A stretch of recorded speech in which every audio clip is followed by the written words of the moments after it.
Calling all units, calling all units. Donut Shop has a fresh dozen. Go ahead and take a 1040.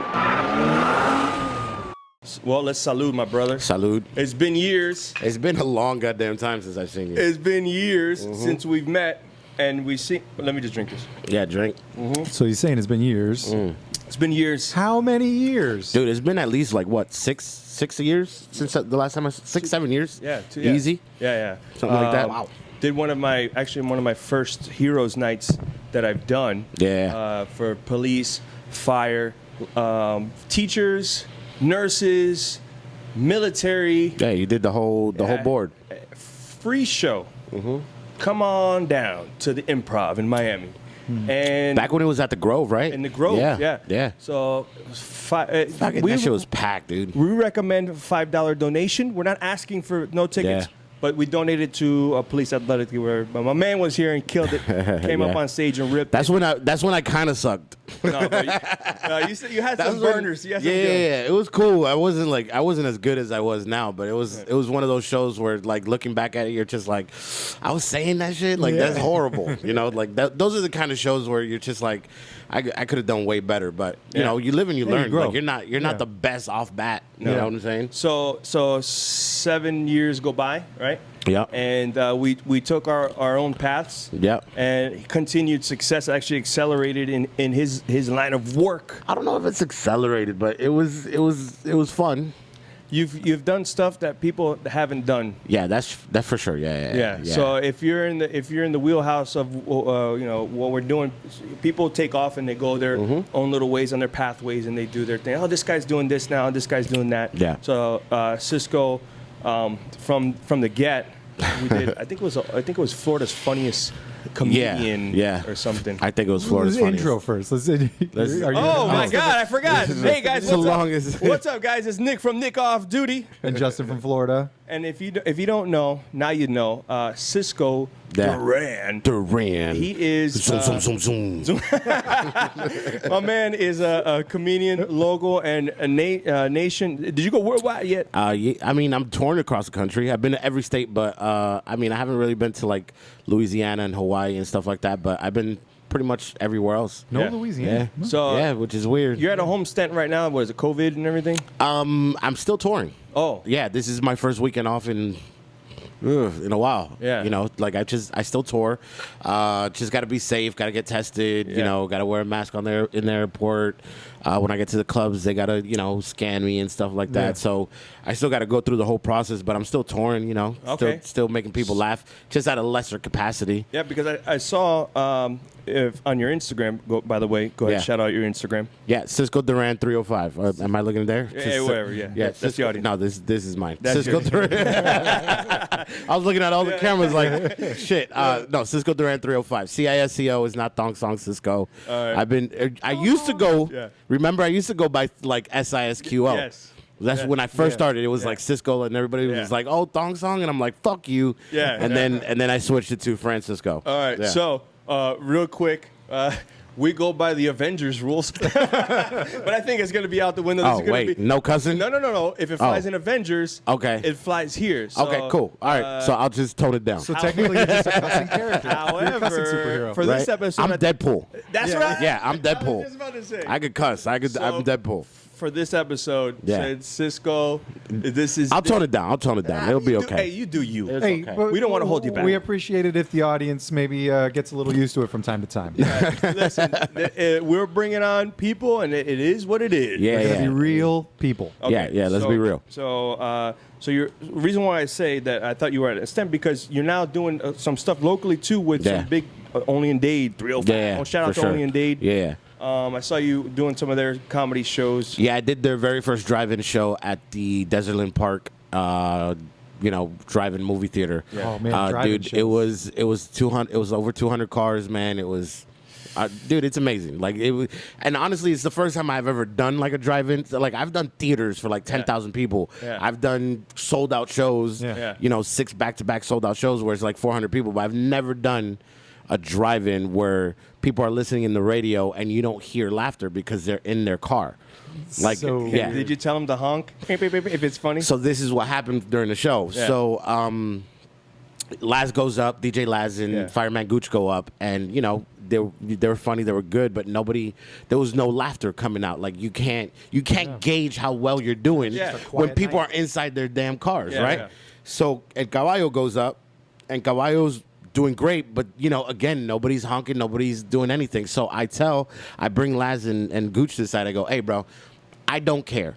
Go up there and tell them they could honk, they could flash their lights, they could do whatever they want. There you go. As long as they think it's funny, do it, right? Okay. Bro, that was like the turning point of the show. Hell yeah. And then Gene went up there, destroyed. Yeah. It was just flashing lights everywhere, and dude. And then I go up. It was fun. I still made it my own show, even though it wasn't my personal show. How was the crowd? Yeah, so what are you driving? A Mitsubishi? Oh there? yeah. No, believe it or not, I like people. Some crowd work. What was crazy is like I have jokes. I just enjoy doing crowd work more than I enjoy doing jokes most of the time. So I did a lot of jokes. And then, of course, at the end, I did like this lap dance thing. And it was weird, but it was fun. You know? Like I brought a chair to the front of the stage. I had the cameraman was mobile, so you could still see it on the big screen. Had a girl sit down. Had people come up and give them a lap dance. Had this lesbian come up and give her a lap dance. It was dope. It was awesome. It was a great time. So Friday night, I go out with a wife and then some coworkers of hers and everything. We do the axe throwing and stuff, but we're in Fort Lauderdale. And so there's a cookie place not too far. So I was like, hey, let's go walk. It's only 0.4 miles. Let's just walk instead of driving and parking again. And so we're driving and we're like, what is this music? We hear this music. And so I know there's this big wide open parking space in Fort Lauderdale, or parking lot. Yeah. And I'm like, oh, it's like a concert. And so we come around and we're like, dude, is that Sia? Like it looked like Sia. It was a drag show. No way. Show, but it was a drive-in drag show. It was kind of cool. And so we were just there on the sidewalk, just kind of watching. We're like, do we need to pay a ticket or whatever? We were like, well, it seems like you got a free show. Yeah. Sorry, we'll pay whoever we got to pay. But it was cool. They had the big screen like you're describing. They had all the cars, but some people were just standing near their cars. Some had like convertibles, so kind of like a parade. They were sitting on the edge of the convertible, but inside the car. For sure. It was just funny watching this girl. It'll catch it on the camera. You could see her sitting on the side, and then all of a sudden I watch her go burp, burp, and she uses her foot to hit the horn and stuff. Oh, that's hilarious. Yeah. They're just sitting there in the car and hanging out. What, so dude, it's interesting. With this whole COVID thing, you just have to adapt. Like I got this I'm in works with these guys about doing an online comedy club kind of thing, where it's like pay-per-view kind of thing, and we're thinking about doing it. We're gonna see how it goes. I think we're gonna do it at the end of the month or in November or something like that. People pay like $5-10 or whatever from their homes, and they could see stand-up comedy, and it'll be live, like interactive and stuff like that. So I did it with a concert, a band that was supposed to tour during the beginning of COVID. They didn't get to tour. Yeah. They did this thing where they were in this studio. It was just like awesome. It looked like a music video. It wasn't like a concert. And it was a live streaming event. Like you log on, like you bought your ticket, you logged in, and and they sold merch to go along with it. I mean, it's just how everybody's having to adapt. And it was really cool. And I was just sitting at my house on my screen. Yeah, I mean, I love concerts. I love being out, just having people there. It's a big thing of me, but I was like, this is actually kind of cool. And it was cool because then a couple days later I was like, I want to listen to that again. Stream it again. You pay once and that's it? Yeah, you pay once and you had open access until the end of the month, like the 31st. That's awesome. That's good. So it was cool. I got to watch it a couple times, and they played a specific album front to back. So the whole album. That's pretty cool. Was that show. And then so they did 3 nights. Oh, that's dope. For their 3 albums that they had. There's a way that you can do it and make it to where so YouTube has something called the super chat, where essentially it's like Twitch, where they stream and you can throw donations. Oh yeah, I've seen that. Yeah, I've seen that. Whatever. Yeah. So maybe an avenue. I don't know what your business plan is, but it can be free. But you, hey, why don't you? Like just a little donating thing. Yeah. And then you might you find somebody because you have to have a certain threshold of subscribers an hour to meet that super chat stuff. But if you link up with somebody like that, maybe you might even get more shares and views. I'm just throwing out there. It's business stuff. But going back. So, Cisco, I meet you at the Florida's Funniest Comedian show. You ripped it back then. Yeah. And whether you ripped it in your best material or not, I think it just, your delivery is huge. Yeah, for sure. I can say something, and then you can say the same exact thing, and you kill it. It's just different. And when I didn't have that punch to it, Yeah, for sure. So timing, delivery, all that stuff. So whatever, I meet you, and we link up, we become friends. Mm-hmm. Fast forward to Heroes Night. And then you do your thing. So what happened? Tell me what happened to Cisco after those years, man? You linked up with somebody. You started moving, doing stuff. So I got banned from the Miami Improv. Nice. It's my first band because I got banned again after that. I got banned from Miami Improv. But not Lifetime. No. Yeah. It was, obviously not because I got a show coming up. It's like a thank God, suspension. right? Yeah. But no, so the first time I got banned, I got in a fight with a comic. I'm not going to say his name. Mm-hmm. Got in a fight with him. He went and told the Improv something that wasn't true. The Improv believed him over me. Yeah. It was like middle school stuff. You know what I'm saying? Classic. So they banned me. So they stopped answering. I used to host every club every weekend. Like I would do Miami one weekend, Fort Lauderdale the next, West Palm the next, then go back to Miami. So I was in rotation. Yeah. So just to clarify, the Improv has 3 sites down here. Had 3. What? No, they haven't now. No, Fort Lauderdale's gone. Fort Lauderdale is owned by the Hard Rock now. Okay. So it's a different entity. But you've done the Hard Rock. Yeah. Maybe that's why I've seen you. I did Valentine's weekend, and I had my own night there too. But I mean, like way back. I saw a couple shows. Oh yeah, for sure. He was always there. Yeah, I lived at all the clubs, man. At some point, I was at some show. You know what I'm saying? Back, not to cut you off, but that was what it was. You were in Miami, and then they rotated you over to Fort Lauderdale, and rotated then go to to West Palm and come back. Awesome. So I was in the rotation. So I always had an email. You know, hey Cisco, you available? Yeah, I'm available. Whatever. They stopped answering my emails. Right? Yeah. They stopped answering my emails. They stopped answering my phone calls. Like I would send an email, and like 10 minutes later, they'll be like, that's how it used to be. Yeah. So I got banned. So they stopped working me for 6 months. So I quit. I quit comedy for I think it was like 4 or 5 months. I quit. I didn't want to do any shows. I was depressed. I was like, I don't want to do nothing. Yeah. Right? Mm-hmm. Then National Lampoon's opens up, right? Have you been to that one? No. So it was a club in Fort Lauderdale. It was very small. So they have a bar on the first floor, the comedy club on the second floor. Probably sat like 125 people, but they were in direct competition with the Improv in Fort Lauderdale. So Johnny Trabs is hosting, and he's just like, "Hey man, come to the show. Let's hang out, whatever." Yeah. And I was like, "All right, cool, I'll do it." I go hang out. All the owners of the Improv show up. Yeah, like literally, it was like 3 of them. They show up, and the lady that books me showed up. Her husband showed up. Like, it was like they all showed up. I guess they wanted to see the competition. They wanted to see the club, whatever it is, right? So I see them come in, and all these bad feelings and memories, and I was like, you know what? I'm out, and I literally just like jet downstairs, and I'm crossing the street, and Renee stops me, and she goes, "Hey Cisco, everything that was said we found out was BS. Would you like to come back and work? Carlos Mencia is going to be here on Monday. Would you like to open up for him?" And I was like, yeah. Like, I was trying to be cool. I was like, yeah. As you went to cheer. Like I'm crying in my face, right? And then I remember, because I remember how I used to dress. I used to have like really baggy pants, and I just didn't really care, right? Yeah. And then Joe comes out.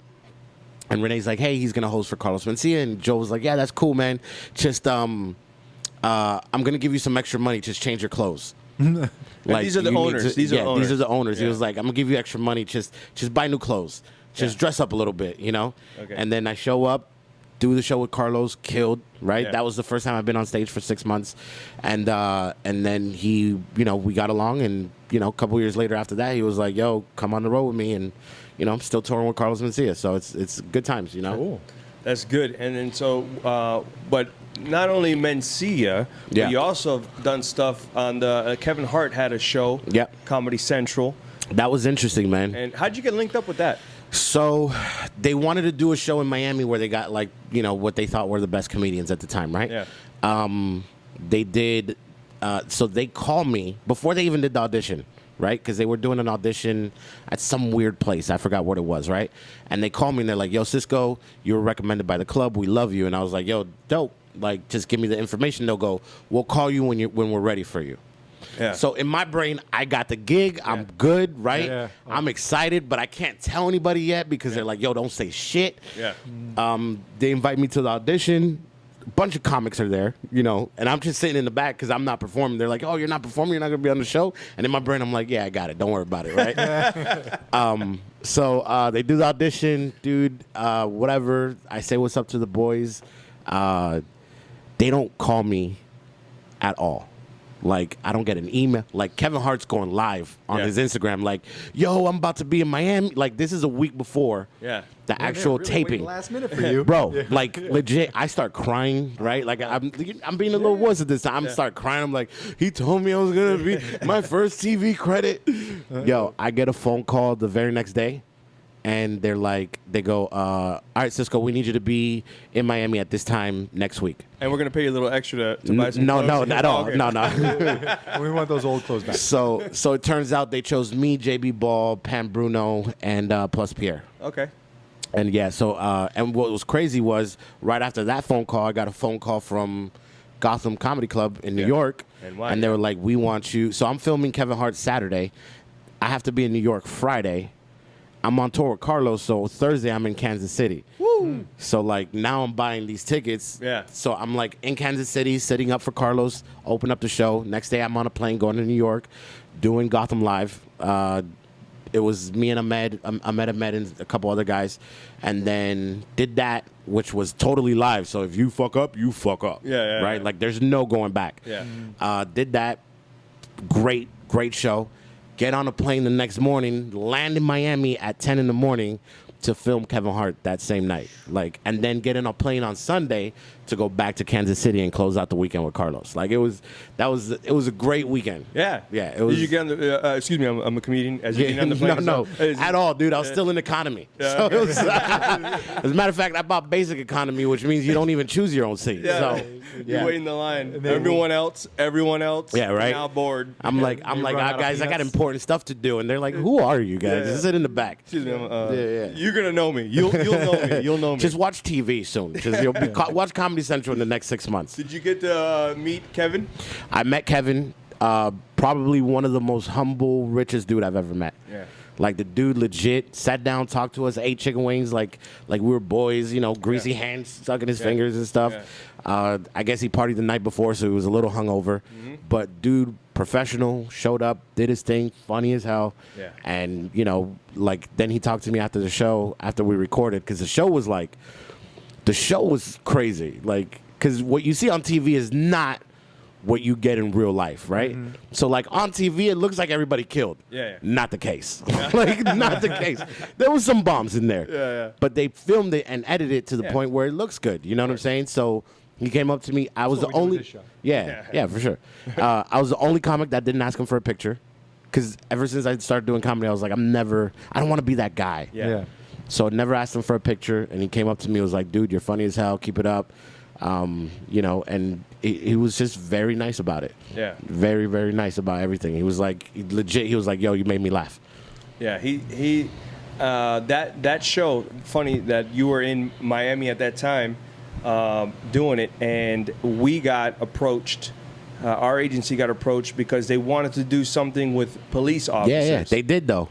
Yeah, but I'll tell you the story behind it. I can't wait to hear this. Turn my chair this way now. Comedy Central, there's some mother jumpers. You know what I mean?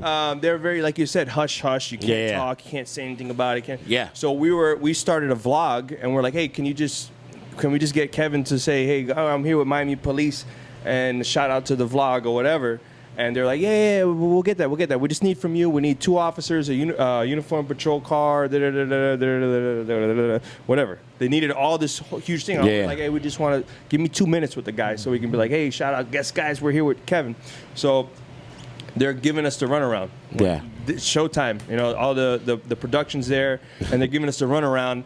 And we're like, hey, so when are we gonna get to do that little shout out with Kevin? What do you think? Like before or after? How's that gonna work? So they're like, no, sure, we'll fan it out. We'll put in the bumper, whatever. It's not happening. We're on to it. Yeah. You know? I mean, that's what we do as law enforcement. We're like, we're trying to sniff out the bullshit. So we're like, listen, we're gonna pull out. We're not gonna give you our car. We're not going to give you the 2 officers because you guys aren't giving us the quid pro quo. We're like, you help us, we'll help you. Yeah. So they're like, cool. We're like, what? Because we threw a bluff. We're like, we're not gonna do it. We're not gonna do it. And they're like, cool. They pulled up with a fake police uniform. Yeah. They had like everything already planned. Plan B. Execute Plan B. I'm like, all right, guys, see you later. And we're like, what? Yeah. And then they were out. Yeah. They were already permitted. They didn't need us. They just needed our they just wanted the actual. Yeah, legit. And I mean, it turned out okay. It was okay, but whatever, you know. I mean, listen, that's how Hollywood is, bro. That's it, baby. Like, dude, like literally, I've been on sets where they're just like, like. I remember filming this commercial for. I have an NDA, so I can't tell you what it is. But I was filming a commercial. What's in LA. an NDA? Non-disclosure agreement. No, we're big in police is all acronyms, so we stop and we're like, oh, you have to say, okay. So NDA is non-disclosure agreement. So I have an NDA signed, so I can't tell you exactly what it is, but I'm filming. I can tell you what it's about. So I was filming something for Friday, right? Like Friday the movie. Yeah. And then, so we're on set. So like they have this guy that they're, he's gonna be the star of this commercial, right? Yeah. And I guess he wasn't working out. Yeah. I don't know. They did like 2 takes with this dude, and they were just like, all right. And then the director looks at me and he goes, "Hey man, can you I'm not supposed to. Yeah, I'm supposed to be an extra. I'm not supposed to say words. I'm not supposed to say anything. Like I'm literally getting a flat rate for the day and I'm gone, right?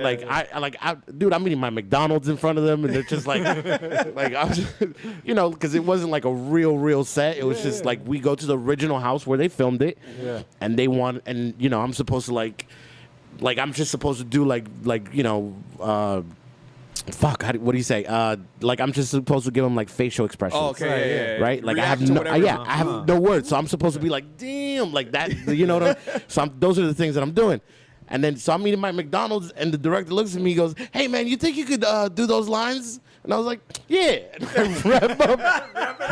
Yo, and what's crazy is because I suck with business. Not that I suck with business, but like in my brain, I should have got paid more for this. Yeah. Because when you have lines, you get paid more. Yeah. At least compensate you for the Big Mac. But I got paid very well for that day. It was literally. I was there for 4 hours, and they gave me a day rate, which is about $1,800 for That's 4 good. hours. That's So good. it's Thank you not. very much. I mean, after your manager and your agents take the money, whatever. Yeah.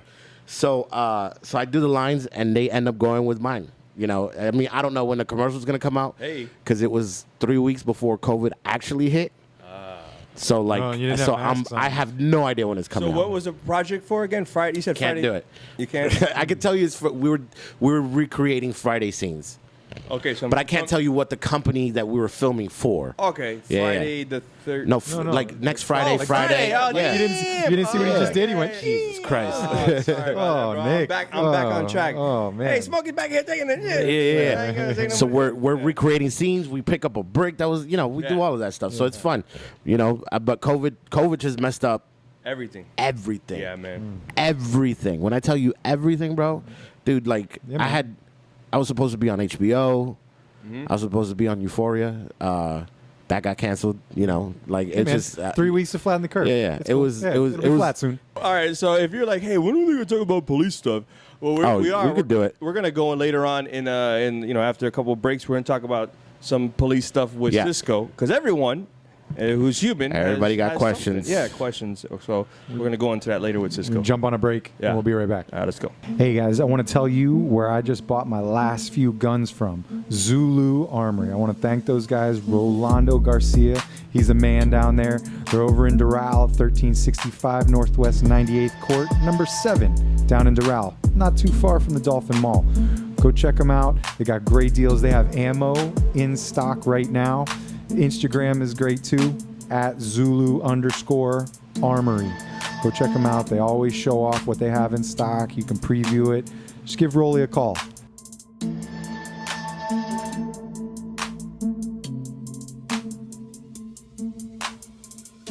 And we're back. Yeah. That was a quick break. We're back in action. We have intermissions here. Mm-hmm.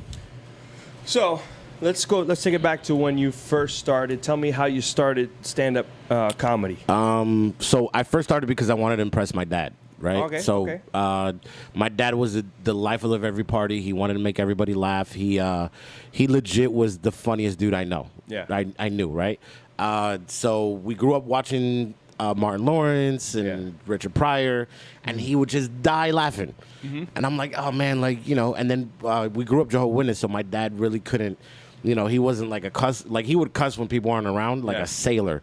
But then when people were around, he was like a gentleman, right? Yeah. But if there was a anniversary party that he, like, everybody would circle around him, and my dad would, like, just flare off jokes. Yeah. Wow. And people would just die laughing. I'm like, dude, I'm going to do that one day. And just, I want to be that, you know? I didn't know in what regards, because I didn't fully understand stand-up comedy as a kid. It took years after that. So I always wanted to do stand-up. Yeah. So I ended up being successful as working at T-Mobile. I was making really good money before the merger with before they tried to do the merger with AT&T. Okay. I got fired, and then but I was rewind. Is it a bad one or what? no. What happened was I was making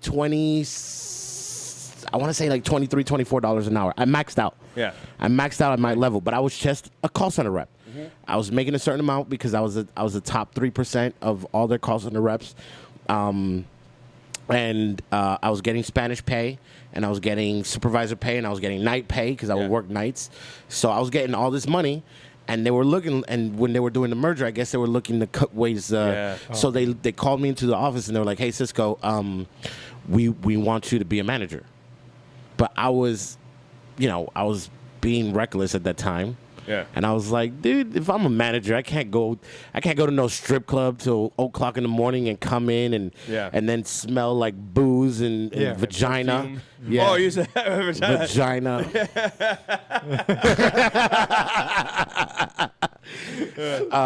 You know, like, I can't do that as people. You know, people got to look up to you. I'm 22, 21, something like that. So I was like, I don't have the mindset to be responsible. Right. I literally go to strip clubs every Thursday. I spend $500 for no reason. It was dollar Coronas. Like, I'd buy all my friends Coronas and just spend money on stupid things, right? So I turned it down. After that, they were looking for reasons to fire me. Yeah. Like, they would listen to more calls than they would ever listen to. And they caught me on one call. Not caught me, because that's quality kind of assurance purposes. No, they listened to this one call where this dude had his bill was $7,000. Oh my God! This is at 9 p.m. Your minutes, or you got to pay for your minutes. So what happened was he went out of town and he was roaming. Oh, the roaming was a thing, bro. back And then. and dude, it was ridiculous. Wow. The dude's crying on the phone, and I'm trying to comfort him, and I'm like, dude, I'm sorry. Like, there's nothing I could do. And at that time, they were like, listen. It's disrespectful because I was only allowed to give $10 credit on people's account. That's a slap in the face. I'll give you 10. Exactly. Exactly, God. right? So this dude's asking for a huge discount. And I'm like, you know what I could do? $10. So I give him the $10. He gladly I give him the accepts that. $10. No. But he's just like, yo, is there somebody I could talk to? Yeah. So at that point, I send him over to the financial department. Yeah. They take care of, payment installments and all that stuff, right? It has nothing to do with me. I sent him over. They listened to the call and said, you should have taken care of the customers. You should have never transferred them. Fired. They were just looking. They were looking for a dude. reason. Oh, yeah. I was the highest paid person in that goddamn call center, bro. Yeah. They were looking for, and I cried when I got fired and stuff, dude. It was bad. Cry a lot, man. Nah, just sometimes. Like, I'm a Cancer. What do you want me to say? Okay. So yeah, dude. So my ex worked at T-Mobile. That's where we met. And I always talk about stand-up. I'd buy stand-up videos, and she was like, "Just try doing stand-up." And I was like, "I don't want to do it. Like, I don't feel like going through the hassle." Yeah. Her knowing how cheap I am, Yeah. told me that she paid $250 for me to perform at the Miami Improv, and that it was non-refundable. Ooh. Come to find out, it's BS because you just have to bring 10 people. Yeah. So her thing was, she goes, practice. I already paid the money. You have to do it. Yeah. So I started writing jokes. She starts collecting. She brought like 70 people to my show. And Damn. and that's just how I started. That's when I started doing stand-up. Like, once you do it once, the bug hits. It's like doing heroin. Yeah. I don't know about heroin, but I did hear stories. Yeah. Know that when Disclaimer. when you do heroin for the first time, it's such an amazing high that you keep doing heroin to chase that first high. Yeah. So that's what stand-up is, and that's a good analogy for me. Where that was such a high for me that I don't think I've gotten close to it again. Yeah.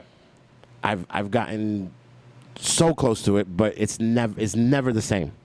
Yeah. So I'm always chasing that high from the first time. You know, walk out and you're like, wow. Yeah, you said you performed in front of a lot of people, dude. I'm so. You're like, dude, I'm standing next to Carlos Mencia. I'm here touring with him, or I'm on with Kevin Hart eating chicken wings. Dude, it just depends on the situation, but for the most part, I'm so numb to it. Yeah. You know, because it's like before I get on stage, I don't talk to anybody. Like before, I would talk to people and hang out and chill and stuff. Like literally, right before I get on stage, I'm in the zone. I don't talk to anybody. I'm on my phone. I clear out the green room. You know what I'm saying? Like when I headline, when I feature, whatever. Like it's 15, 20 minutes. I could do that in my sleep. But when I want to put on a show that is for my brand, I need to clear my head. I need the room cleared. I need me time.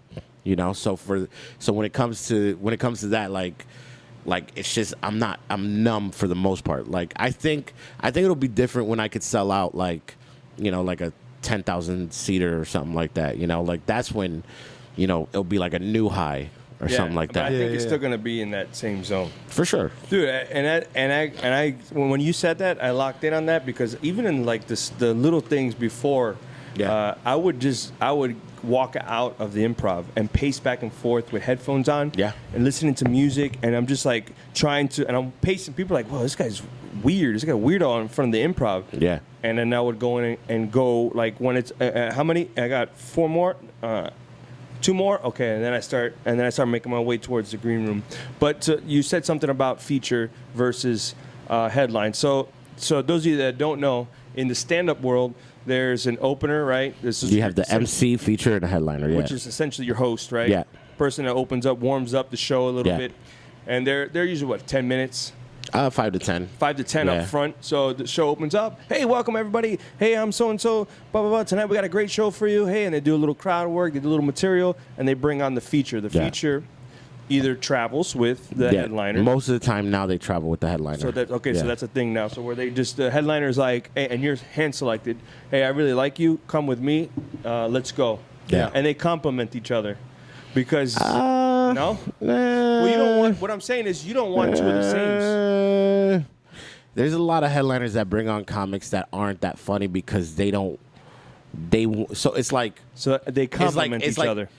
I mean, if that's the word you want to use, let this guy tank, so I do good. A yin and a yang. Yeah. I could understand that, but I've never agreed with that. Yeah, it doesn't I've never agreed cool, with that. Like, how many have you been to comedy shows? Yeah. Have you seen features be better than the headliner? No.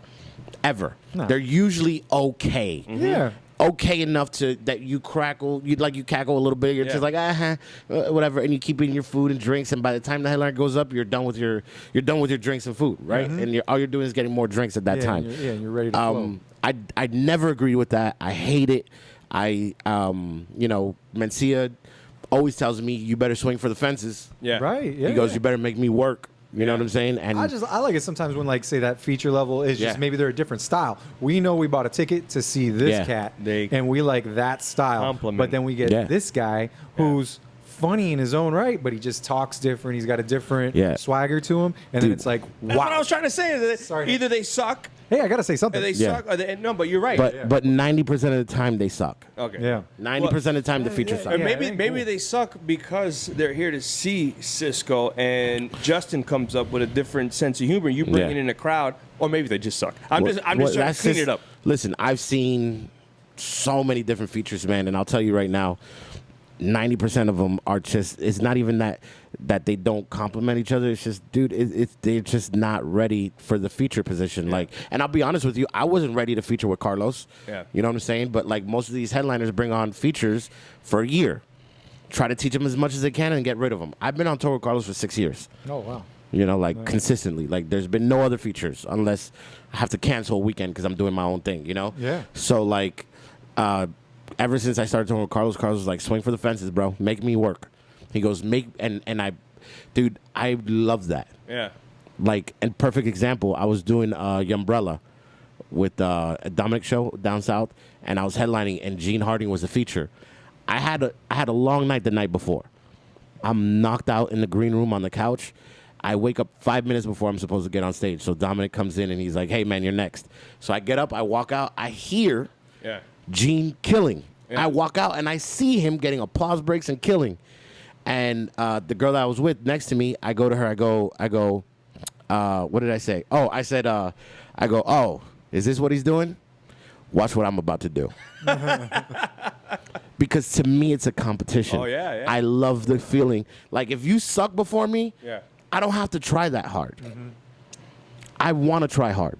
I want to give it, you know what I'm saying? I want to give it my all, you know? So when I saw him kill, I went up there, dude, and I was like, let me show you something, son. Yeah. You know what I'm saying? It's called playing to the level of competition. Happens in sports. People play down, play a scrubby team, and then all of a sudden the all-star team becomes scrubby. Yeah, that's how you get spanked. And then the scrubby team plays up to the level of competition. So it's playing to the level of competition. Dude, I can't tell you how many times I've gotten standing ovations before Carlos Mencia. Yeah? Before Carlos. That's big. That's awesome. Fucking Mencia. You know what I'm saying? Like it just happened a week ago. We were opening up a new club in Colorado. And very first weekend that they opened, we're in Colorado Springs, 3 East Comedy Club. MC goes up, does okay. The other guy goes up, does okay. I go up, standing ovation. Nice. Carlos goes up, like legit, I could see his face, and he goes, "Oh, you did that?"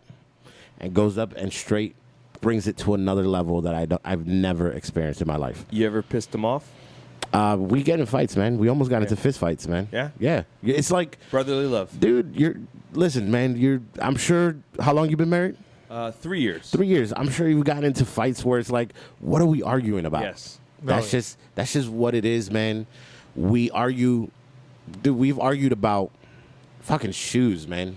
You know what I'm saying? And it's gotten to a point where it's like, no, fuck you, no fuck. You know what I'm saying? So it's like, you're always, when you're with somebody that long, it's inevitable. as amount of time that we've been together, we just learn how to handle each other now. Yeah. Because at the beginning, I was so hard-headed, you know, like I had to go to therapy and like really understand myself to accept like, okay, I got to do things different and I got to speak differently because people take it this way, but I'm really trying to show them this way. Yeah. Mm-hmm. I'm not trying to be an asshole, but they're taking it as an asshole because that's all they know.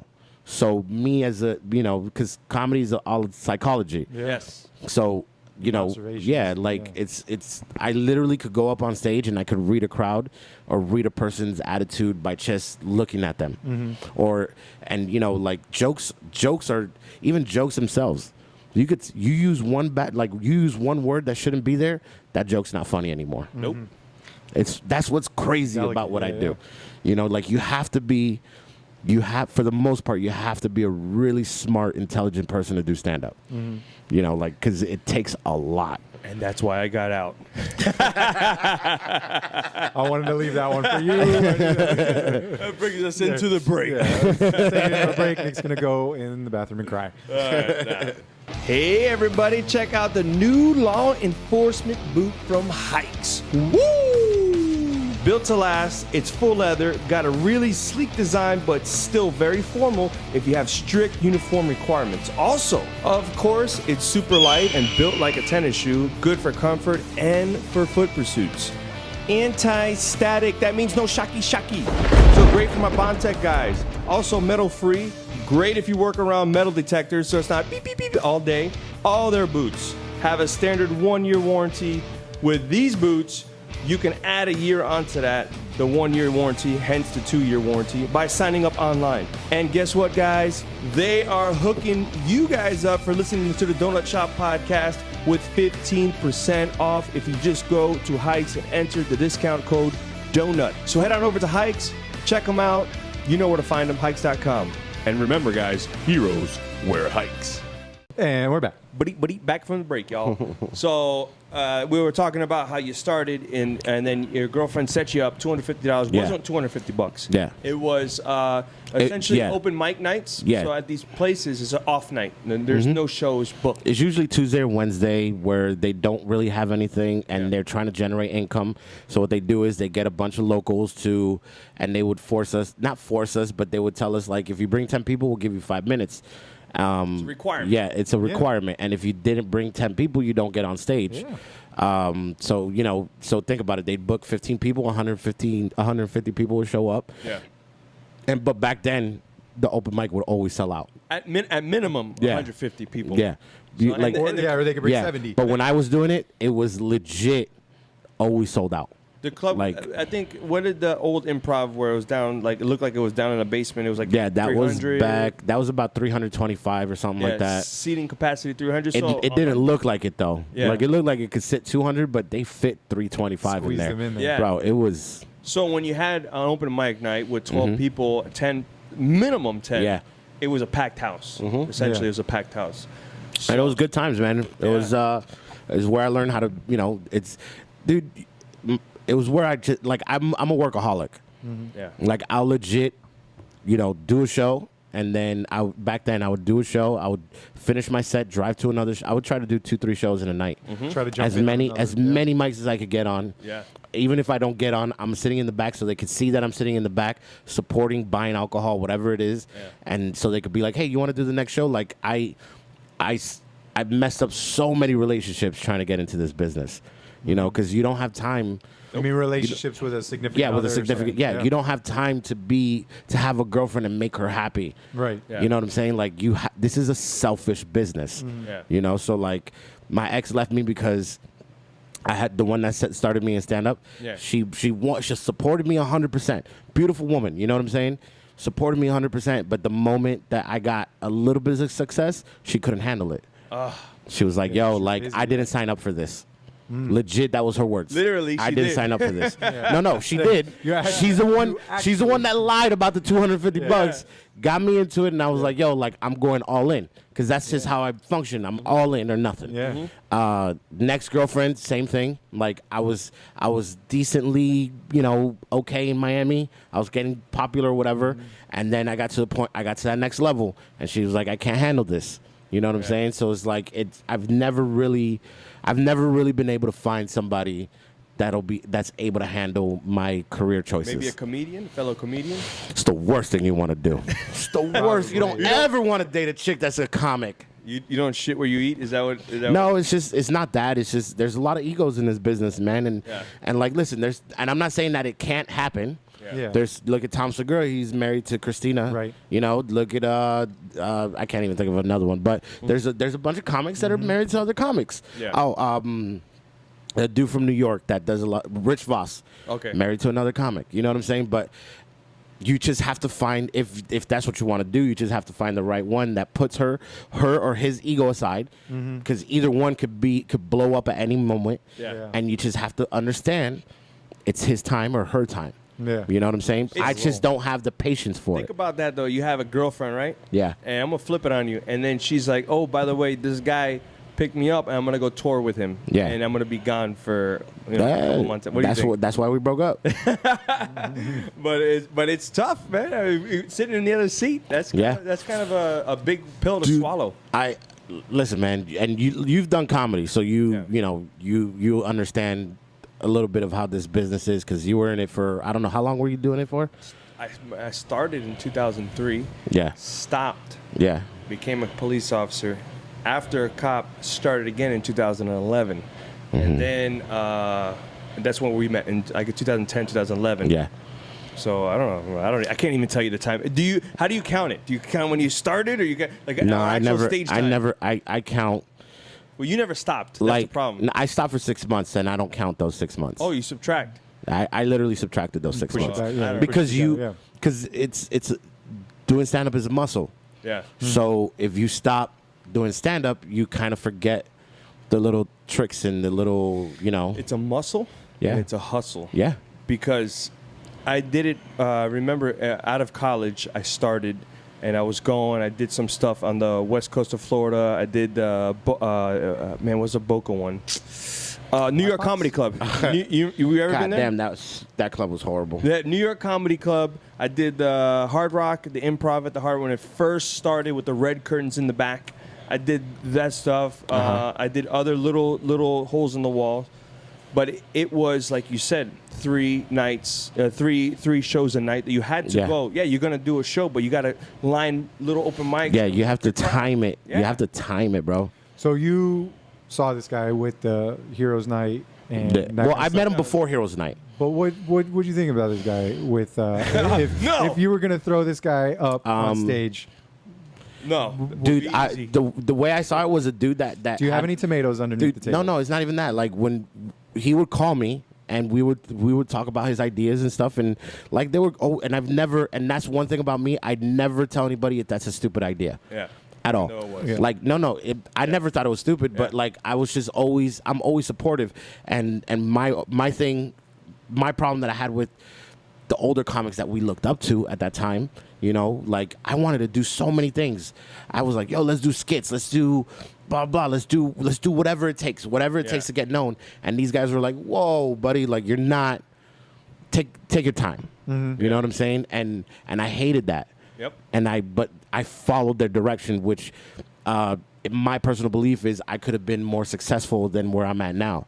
You know what I'm saying? Like because I listened to these fucking guys, you know, I held back, you know, thinking that they know what they're talking about. Yeah. But everybody has their own paths. You know what I'm saying? Like look at Andrew Batch or Bachelor. Who's that?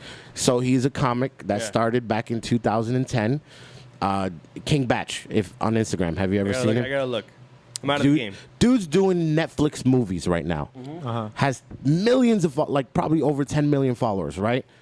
And he was just doing sketches.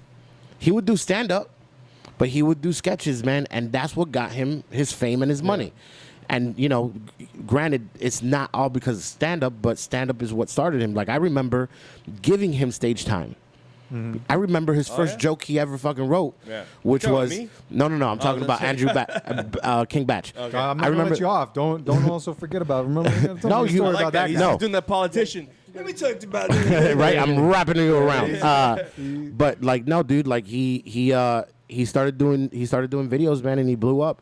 And I remember his first joke, which was talking about a baby coming out, and he pushed that baby right back in her vagina. Like, you know what I'm saying? Like, I remember his essence. You know what I'm saying? I remember his joke, like not his necessarily all his jokes, but his character on stage, which portrayed to his videos.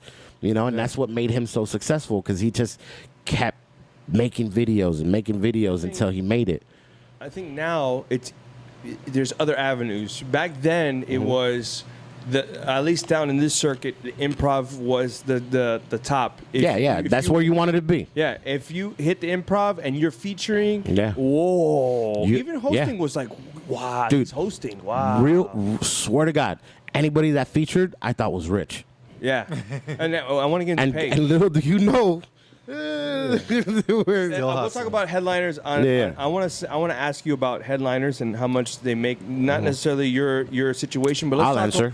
Let's talk about like I don't want to get off topic, but we'll get to that. Going back, sorry. He was garbage. Okay. Damn it! I was trying to get around it. Get to the next break. No, you weren't bad, dude. You were very charismatic, from what I remember. You were like a Latino thing, cookish, I guess. You know. Yeah, I guess. Like he had a lot of movements, you know, and like it wasn't like very much like that. But if I had to compare him to somebody, I'd say that was at that time that was the closest person I could compare him to. Right, yeah. So, and he didn't have bad jokes, you know. I don't think he did a lot of police jokes or anything like that. Zero police jokes. I think you wanted to avoid that. You know why? I remember you telling me why, but I don't now. F you, pig. Imagine something like you could turn the crowd like this. At that time, it would have been good. Now is not a good time. And that's when I also want to get to that too. So imagine I got on stage and hey guys, by the way, I'm a police officer. Let's get into these jokes. You got people that have bad run-ins with the cops and they're like, man, and they just get a bad distaste. So I would just go up and talk about anything and everything but police. Yeah. I think even on Heroes Night, I talked about anything and everything but police. I went in on the police. I didn't care. Yeah, but that's okay for you. Yeah. Because roast 'em. I had one idea to be like, all right, so where are my weed smokers at? Anyone got weed on them right now? All right, listen up, guys. I'm a police officer. I got my badge and everything. And I was like, nah, I don't even want to get into that. Even if you weren't a police, a little hack, but essentially that's what it is. And then guess what? Forget that it's a hacky joke, but you are a police officer, and these people, I got a bag of coke. Yeah. Now what do you do? Right. I mean, Now nothing. put yourself in a Go back out, situation. Nothing, because at that point, that's your discretion, right? You're not on duty. Not for coke. Really? It's a felony. Wow. Weed misdemeanor. Yeah. Hey man, put that, throw that in the trash, whatever, and essentially you have to confiscate that and turn it into property and turn it into evidence. I remember. But I can let you still go. I remember getting pulled over. Are we getting the police stuff? Sure, whatever. I remember getting pulled over. I was in my Buick. Yeah, we're good. All right, check it off. Here we go. We're gonna get into the police segment of Cisco's interview. Go. Now, I remember I was doing a show and I leave. I'm in my Buick. I have an '89 box Buick with sitting on 22s. Like I have 12-inch speakers in the back. It was dope. I decked it out, right? And I get pulled over. I always got pulled over in that car. Buick. Always got pulled. It was a silver box Buick. Like it's hood. It's a hood car to have in Miami. So what year? It was '89. In what year? Oh, what year, dude? I was probably. God damn, it was probably like 2010 or something like that. 89 into 2010. Yeah. I was getting pulled over heavy. I had a muffler. I had everything. Like the car was decked out. Yeah. And I remember getting pulled over, and at that time I didn't do drugs. Now it's different. I'm joking. Yeah. Not here in the studio. Not here in the studio. The camera look. Yeah, right. Now it's different. I don't do anything. So I get pulled over, and the cop was like, "I don't care what you have in the car as long as it's not coke." Mm-hmm. Swear to God. And I was like, "What do you mean?" He goes, "As long as you don't have coke, I'll let you go." And I was like, "Sir, I do no drugs." Yeah. Like I have no drugs. That was how he came off. He came off. He was like, dude, because I don't look guilty per se. I mean, we'll go over that in a second, right? Yeah. I look like at that time, maybe not now, whatever. But at that time, I was a young kid. Mm-hmm. I didn't wear ghetto clothes or anything like that. I wasn't like, and I know people are probably thinking like, oh, what does he mean by ghetto? But Here we go. I always have I've had conversations with cops about this all the time. I didn't fit a profile per se. All right. Right? And he was just like, dude, don't care what you have in the car as long as it's not coke. And I was like, sir, I don't have no drugs. Brought in the dogs, sniffed my car, whatever, let me go. And I remember ever since that day, I was just like, dude, like there's good cops and there's weird cops and there's bad cops. Yeah. And because that I always remember that incident. I remember the Hard Rock incident where a dog literally bit the inside of my car, thinking there was drugs. Yeah. He chewed off my seat. Scratched my fucking car. Like, dude, it was bad. Really? And dude, they held me up against my car, put me in handcuffs, and found nothing. Yeah. Destroyed my car. Yeah. Oh, God. And found nothing. All because Seminole police. I don't know. It's police. To me, police is police. It was at the Hard Rock? It was in the parking garage at the Hard Rock. So it's probably Seminole police. The tribe of Seminole. The Seminole tribe. But I just remember a different rule book. They operate under a different set of laws. I just remember it was 4 of our cars. I come in, I park. We're all having a good time. We're not drinking yet. Yeah. So I pull in and literally 7 squad cars come up and destroyed the inside of my car, bro. It was the worst. No, it's not the worst run-in I've ever had with the police. I've had worse on the road, but all right. So let's dissect the first one. Mm-hmm. Where were you? Do you remember exactly? I was off of Okeechobee by Porky's. That's the strip club. The first one was. That was the first one. So you're leaving the strip club? I was leaving. You said Porky's because. Well, because Porky's is where I used to do Thursdays because it was $1 Coronas, so I know that place very well. Porky's, is it true about Porky's? About the what, getting raided and all that? Nah. Well, maybe. Yeah, they would always get raided. They would get raided? I was there when they got raided, and then they let them go and started the party back up. Let me ask you, since you were in that scene at Porky's, Did you ever see any drug use or anything? For sure, dude. I mean, listen, I was like looking back at it. Like at the time, I didn't know what was going on. Yeah. Because again, I don't know drug deals. I don't. It's only what I've seen on TVs. Yes. You know what I'm saying? Yes. So I don't. At that time, I was naive, so I didn't know people were going to the bathroom to do bumps, and like I didn't know any of that. I had no clue. Porky's? Is it a bar? It's a strip club. Strip club. Okay. Catch up. I'm talking from what I heard.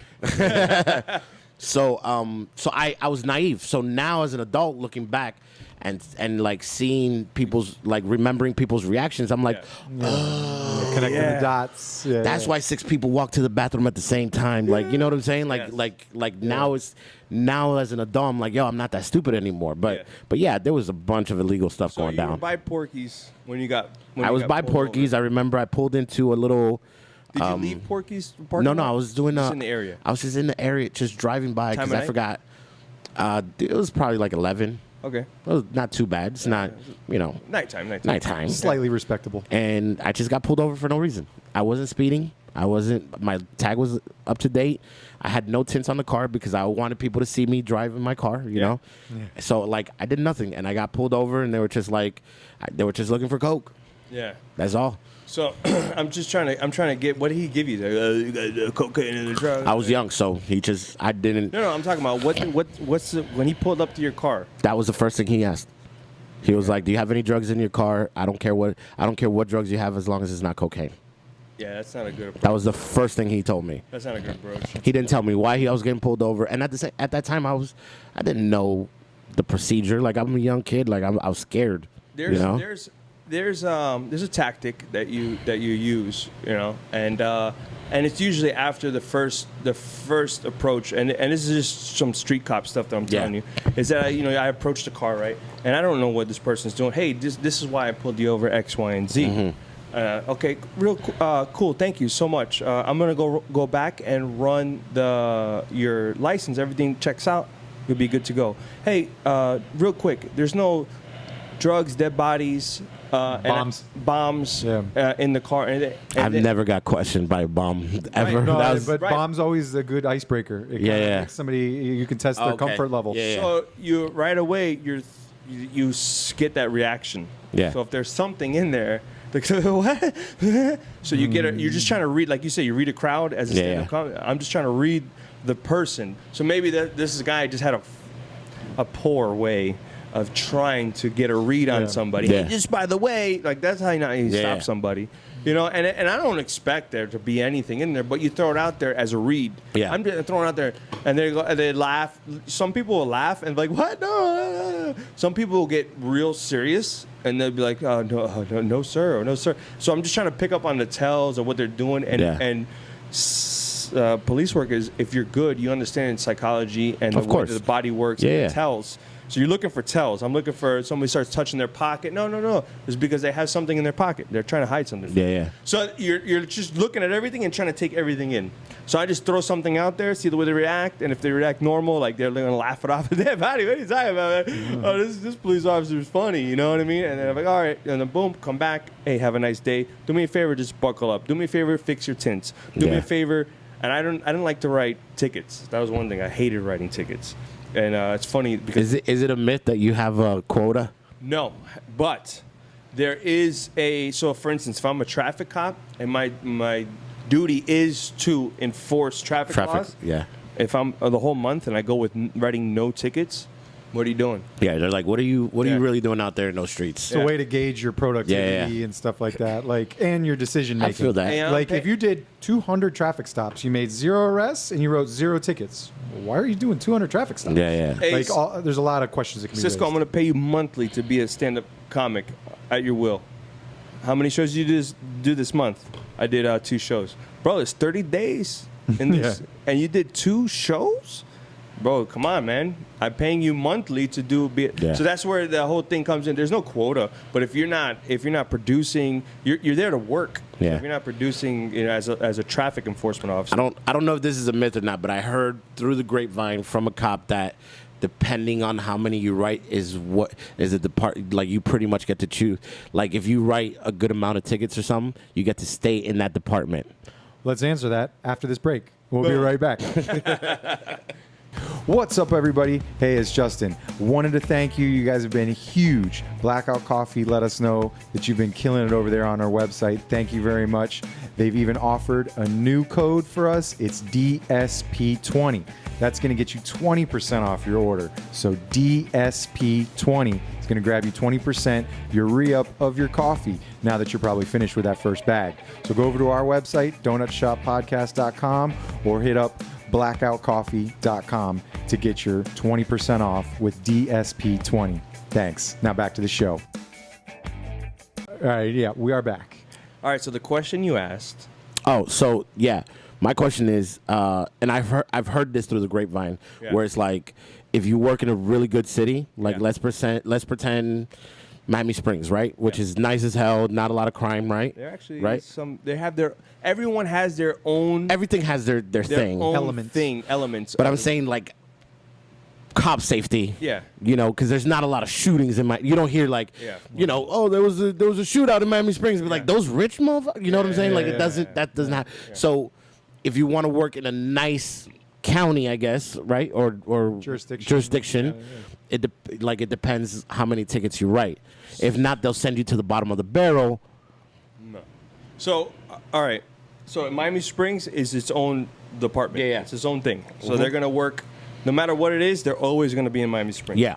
You go to a larger city, say, for instance, Miami. Yeah. Miami is a melting pot. It has a whole bunch of different areas: Coconut Grove, Brickell, for sure, downtown, Little Haiti, Wynwood. It's like there's a whole bunch of cities within a city. You get to bid where you want to go and work. So, and it also goes by seniority. So if I'm a rookie, I have a year on, I just got on. You're not gonna go to Brickell. I'm gonna go to whatever's left. Yeah. So if the guy before has more seniority picks Brickell, that spot's gone. Yeah. And now I'm gonna get to go wherever is left. Like Little Haiti or whatever. Choice or whatever. Actually, Little Haiti gets. So the good thing about Miami is that we have an array of officers from the areas that they work. So you have people that grew up in Overtown. I want to work in Overtown. They grew up in Little Haiti. I want to work in Little Haiti. So, and the people that speak Creole. Hey, I speak Creole. I want to go work in Little Haiti because I feel it. So that's the good thing about Miami is that our officers, Little Havana, they'll go work because I speak only Spanish. Yeah. You know, or not. I don't speak only Spanish, but that's where I grew up. You know, I have a little stake in that area. So it's not necessarily that. But however, when you go to units, so let's talk about units, not areas. Let's talk about units. So if I'm in patrol, because patrol is essentially everyone's got to do patrol. Yeah. You become a cop, he becomes a cop. We're gonna go to patrol, right? The people you see driving on the road. Yeah. Because you can see them because they're in those cars. Let's say in police work, everyone has their own niche. You might like to do traffic stops. That's your thing. I like to do DUIs and stuff. And you have your own reasons why. Maybe somebody in your family got killed by a DUI one time back when you were a kid, and it affected you. And you say, I want to start. This is my drive, right? He likes community policing. He likes doing stuff with the kids, whatever. Yeah. And I like doing robbery intervention, which I don't like people that stick guns in people's face. So I'm chasing these guys around the time. So we all go to patrol, right?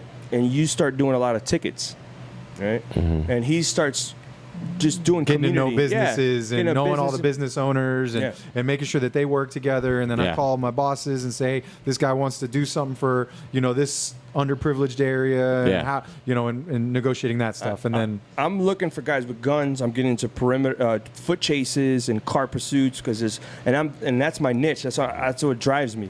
So when you put in for traffic enforcement, right?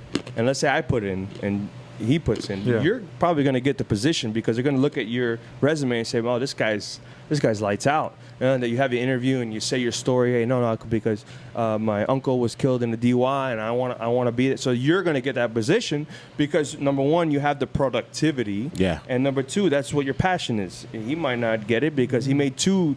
I did two traffic stops. But even though my crime may have been low and the citizens may have been happy with my work, but it was a different thing. And then I got, what'd you do? Well, I got these many felonies. I covered this many guns off the street. Well, I'm going to my unit. So that's where it goes. It's not necessarily understood areas. It's more of like your niche. That's what you like to do, because police work is not all traffic stops. Because that's what I've made when I was on the road for 5 years. I made 3 drug arrests. There's a lot of messed up things going on, right? I personally believe I do support the whole Black Lives Matter thing, right? Like I feel like I was having a conversation with somebody where it's like actually Carlos does a joke about this where, you know, because people were like, well, cops' lives matter matter too, and I don't disagree with that. I respect, you know, for the most part what cops do. I can never do what you guys do. Like go up to a car and just don't know what the hell's about to happen. But at the same time, referencing what Carlos's joke, it's like, you sign up for this. You know what I'm saying? Like the worst thing that could happen at my job is that I get heckled. That's the worst day at my job, right? When you first sign up to be a cop, they give you a belt with a taser, with a baton, with a gun, with with a dog, a battery ram, and like you have to think to yourself like something might go down at this job. You get what I'm saying? So like, but here's where the pushback comes. It's like, we understand we signed up for it, but when we have to enforce or do something, it gets misconstrued because there is a misunderstanding or just ignorance, and it's not in a negative way. It's just like, hey, this is what we're allowed to do. This is why we do this. People just see what we do and like, oh, because they do this.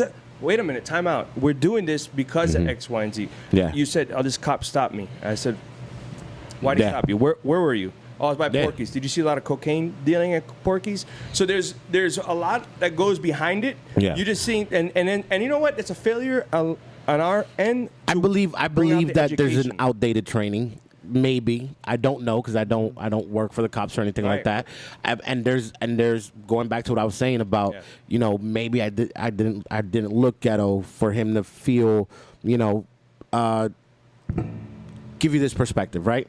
Growing up, there was 2 famous TV shows on Saturday night, right? Cops and America's Most Wanted, right? Those were the 2 biggest TV shows when I was a kid. I was probably 10, 11. On Cops, they show black guys running away from cops, Latinos running, just either cholo or just a hood black dude. They showed trailer parks. They did. But they did. It's what you saw. But they did. But for the majority, even in the trailers, when you see the trailer for Cops, you see the black guy running away and the cops, they would show some trailer park here and there, but like you remember and what sticks to you is the blacks and the Latinos, right? Then you have America's Most Wanted, where a big percentage of them are white people doing smart crimes. You know what I'm saying? Like for the most part. Like this guy got away with $100 million, whatever it is, by scamming, white, and it's just like, so growing up, my mentality, and this is just off of, and I grew up in Hialeah, so just looking at, just watching TV and getting brainwashed, because it took a lot to like really untangle that mentality, because dude, like I was afraid of black people at a certain point. I would never go to Carroll City because I was like, yo, those people, because that's just how my brain was wired, and I feel like and it's a little harder when it's 2 cops talking to you. No, I want you to talk. That's but why I feel like for the most part, and I'm not saying, and I don't think this is like a South Florida thing. I think it's across the country, mainly. As far as what? As far as where cops look at black people and they're like, he's up to something. You know what I'm saying? And I don't think it's. Again, I've never really experienced a lot of that here in Florida. I experienced this shit in like Alabama and Kentucky, where like a cop came up to me and was after a show and was like, "You're pretty funny for a black guy." You know what I'm saying? Like shit like that, where you're just like. Here's where I have this belief that South Florida is its own bubble. Because when I see people, I just see the person. I don't see the color, the skin. Which is great. Yeah. Which I think that there should be a sensitivity training like that for everybody. I can't say it does or does not happen because I have no knowledge of what happens outside of South Florida because I'm not there. Yeah. So to speak on something out there, and you travel the nation, so you might have interactions. I've seen it all, bro. Well, one of the things that I picked up on you said was the untangling, and that's kind of what you were saying, and then Nick kind of said there's a bit of a failure on that, on untangling. And, not to get conspiracy or tinfoil hat, but, the media kind of throws a little bit of that out. Yeah. This is what you saw, because you just painted what you saw as a kid on Saturday nights was this stuff. And, I mean, cops did great things as well. For sure. A lot of opening the eyes of people, and it was that first reality show to really show people. And we where I work, we do citizens police academies and stuff, and a lot of agencies do these, and that's where people would do themselves a service getting in and seeing that kind of stuff, and because there's a lot to untangle, because you only see that 30-second clip on the news of the quick clip of the quick cell phone video, and it gets tangled in a lot of our minds, and it gets tangled in my mind when I sit there and I watch some of this stuff right now. Let me interject on some of that stuff. Cops was what is that, like 5% of our job? Maybe even less. Oh, for sure. Yeah. For sure. They just want action. But the difference is that you knew that. Yeah, right. You as cops knew that. To me, that's every day. You know what I'm saying? Like that's something that happens every second of every day. So and to go back to what we've tried to implement, or what we started was a vlog for our agency, and it's doing very well. And it's everything. It's just you're just humanizing the department. You're making no. What I mean by humanizing is like you're coming off as, hey, we're people too. You know what I'm saying? We're not. If that's what you get out of it, good. Which is great though. But what I'm trying to convey is, let me show you the 95% of what nobody sees. So if you go, oh, these guys are just humans, but that's not what we're trying to show you. We're just trying to show you 95%, which the cops failed to show. Yeah. So, and you know what? There's that guy who stopped you. I don't know what his reasonings were, and maybe he could have went about it a different way and speaking. Maybe. And you know what you remembered is the first thing he said to you, right? Yeah. Listen, dude, anything but cocaine and we're good. Yeah. I mean, that's not how you talk to people. Yeah. Right away you're putting like, well, who is this guy? But if you can get to where you're trying to get in a different way and speak in a different way, you can still get the end result. I get a read off you and you react the way that I'm trying to see. No, this guy's good. You know what I mean? And even so, even if you react, I might question you. It's not like, oh, you reacted. I'm going to search your car. Yeah. No, I'm gonna divulge. I'm going to go a little more. But you're a good cop. It's not. And I'm not saying there's not. Yeah. I'm not saying that everybody's a bad cop or there's a good percentage of just good cop, or a good percentage of just bad cops. I believe there's bad apples. And listen, you almost put somebody in the face as a comedian. Yeah. Right. Yeah. Dude, it happens all the time. Yeah. You know what I'm saying? So it's like there's always somebody that tries to find a shortcut or does something. Like when you said earlier, like, I'm in it because there was DUI, like somebody killed my dad in in a DUI. Yeah. I believe there's people that are in the force because a black guy killed my dad, and I'm gonna what I'm saying, like. Right. You know what? Listen. You know what? And you know what? To say 100% no. I'd be stupid to say that. Just like I could be stupid to say all cops are this. There might be. There's so many police officers, bro. I can't say it for everybody, but what I can say is, from my experience and what I've seen, I know nobody to have said something along those lines. I don't think it's more of something that is going to be said or exposed per se. Yeah. I think it's more like it's possible. You know what I'm saying? Like I'm doing stand up to appease my dad. Yeah. I'm not because I wanted to be the greatest comedian in the world. Yeah. I started trying to please my dad. Yeah. Now I love what I do, and I have different goals and different views on it. But like I truly believe that there's and they make movies off of this shit too. Yeah. Whereas like this guy becomes a cop so he could what's the one with God damn it The one with Damon Wayans? No, not Damon Talking Wayans. about Martin Lawrence, how he had to get a diamond. No, at no, the, no, no, no, police no. station? No, there's another one where Leonardo DiCaprio's in it, and Departed. yeah, The Departed, Yeah. where the dude became a cop. Yeah. So he could be, Yeah. because he grew up in the mob. Exactly. And he became a cop so he could facilitate the running. I don't know if and that was that it? Or his dad was a... I don't remember. Well, it was kind of like his stepdad or whatever, Right. whatever the case may be, right? But I believe there's certain stories to that extent. Yeah. Now, can we prove it? Maybe not. Maybe I'm full of shit. Could be. You know what I'm saying? Maybe But maybe you I'm know full what? of shit. It's what helps is this. Yeah. So am I full of shit? Am I just thinking this shit? How about I go talk to some cops, and then you start determining, and you can't interview. That's why I say not 100%, bro. I can't tell you 100% because I never talked to 100% of the police officers in the world. I mean, look at back in the mob days, how many cops got wrangled up, having mafia ties, and then then drug ties in the 90s. You know what I'm saying? So there's always going to be bad cops. Yeah. Always. Yeah. You can't stop it. Yeah. Maybe you could do a little bit more research. I don't know what kind of research they do when they hire people, background checks. Here's the thing. It's like let's set things on fire and whatever. Let's just get angry, right? Yeah. Over a certain thing, but we have no solution.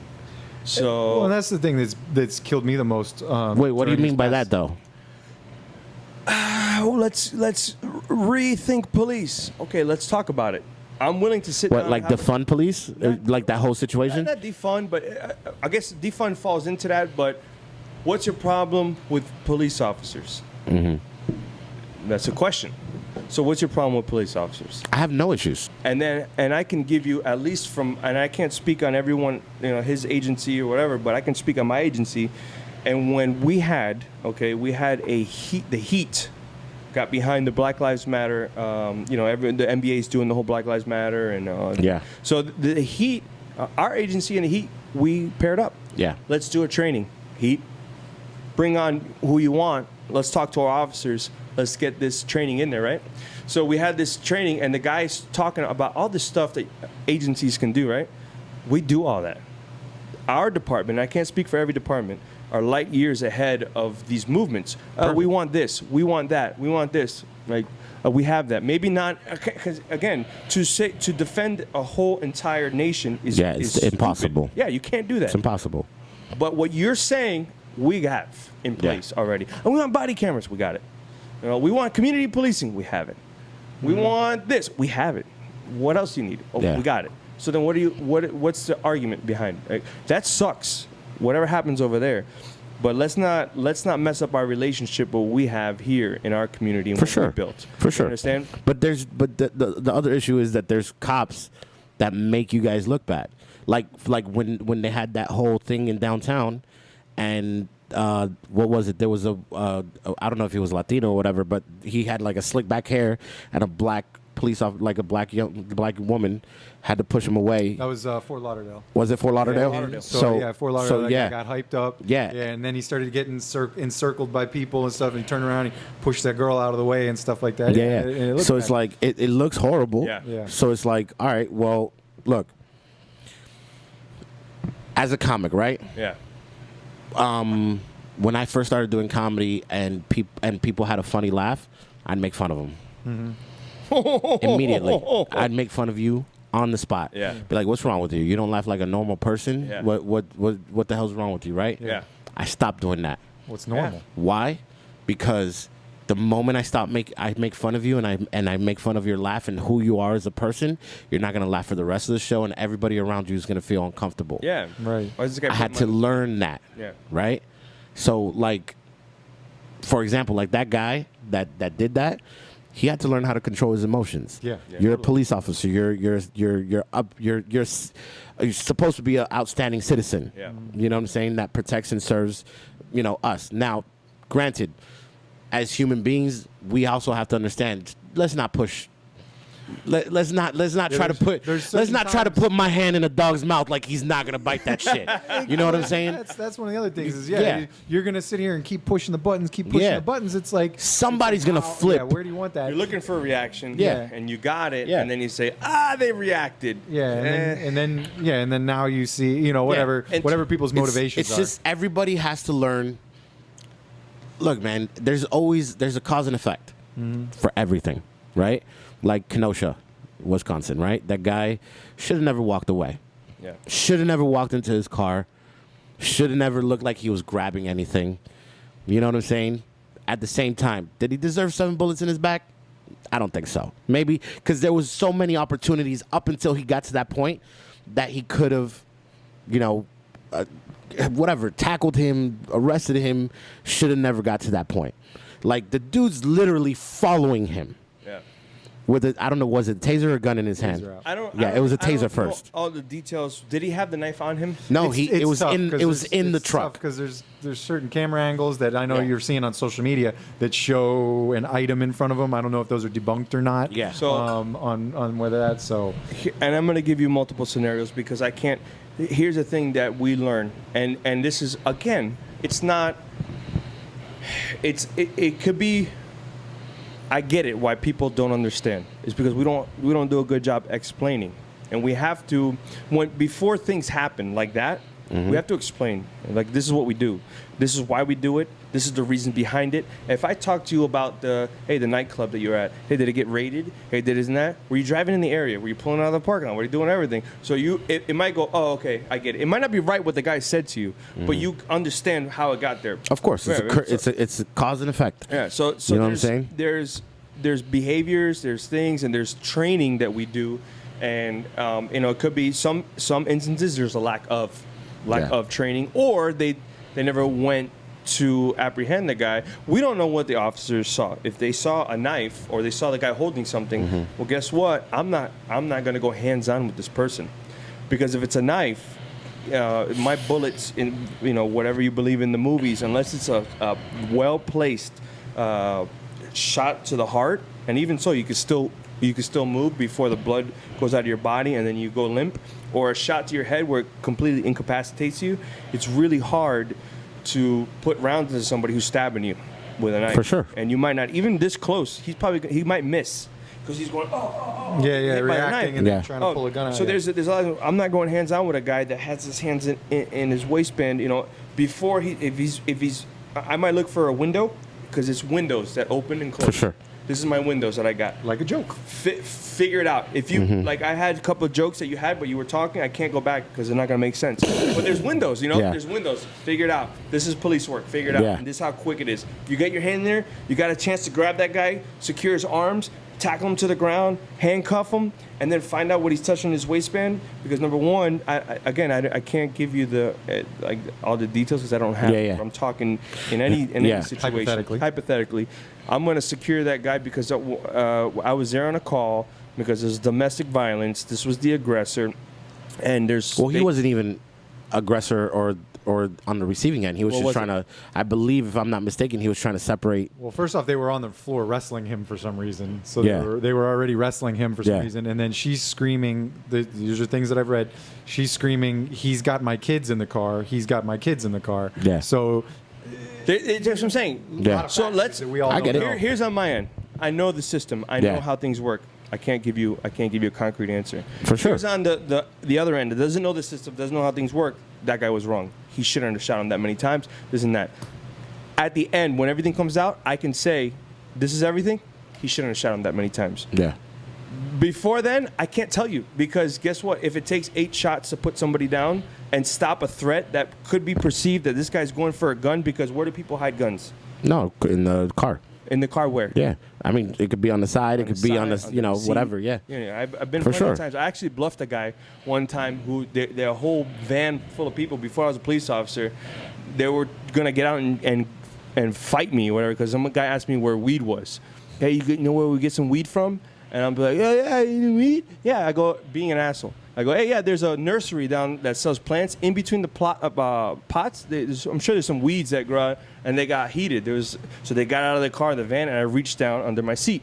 And when I reached down into my seat, I'm like, go ahead. So I bluffed, had nothing under the seat.